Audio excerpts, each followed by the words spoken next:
Guys? It's me again, Liza Banyales. Nagbabalik sa panibagong video at bago ka pa lang sa aking channel, huwag kalimutan mag-like, share, and subscribe and turn on mo yung notification bell para ma-update ka sa bago ko release na vlog. So, for today's video, ang gagawin natin is pass or collab. So, without further ado, let's get start this. Zainab Harake. So, syempre collab. Collab si Ate Zainab, napakabait talaga ni Ate Zainab. Nakikita ko sa mga vlogs niya, sa mga natutulungan niyang tao. Napakabait talaga ni Ate Zainab. Next is Ivana Alawi. Si Ate Ivana Alawi is collab din. Base nakikita ko sa previous vlog niya is meron yan isang tindahan doon na isang tindahan lang, lahat ng paninda binili niya at binigay niya sa mga bata at binigay niya sa mga nangangailangan ng pagkain. So, si Ate Ivana Alawi is collab.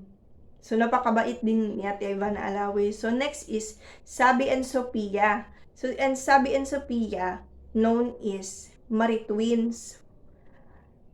Sila yung management ni, sila yung kasama sa management ni Sir Manix Rancho. Sir Manix, basta sa Manix House. So, collab din sila Ate Sabi and Sophia. So, mababait din yan sila. Nakikita ko sa mga vlog. So, next is Ina Magenda. Si Nay Ina Magenda is collab. So, nakikita ko din sa mga vlog niyan. Mabait din si Nay Ina Magenda. Ang sarap niyang kakolab. So, next is si Riri Navarro. Si Riri Navarro is known is Bangus Queen. So, hindi man ako parati nanonood ng vlogs ni Ate Riri Navarro. So, napanood ko last ng vlog niya, napakabait niya. Maalaga siya sa Maritwins. So, next is si Rana Harake. Ang kapatid ni Ate Zainab Harake. So, syempre collab. Mabait din niya si Ate Rana. Nakikita ko sa mga vlogs nila or sa mga vlogs si Ate Rana, mabait talaga si Ate Rana. So, parang kinakantsawan niya lang si parang hindi man as in bully, parang ano ba tawag dito?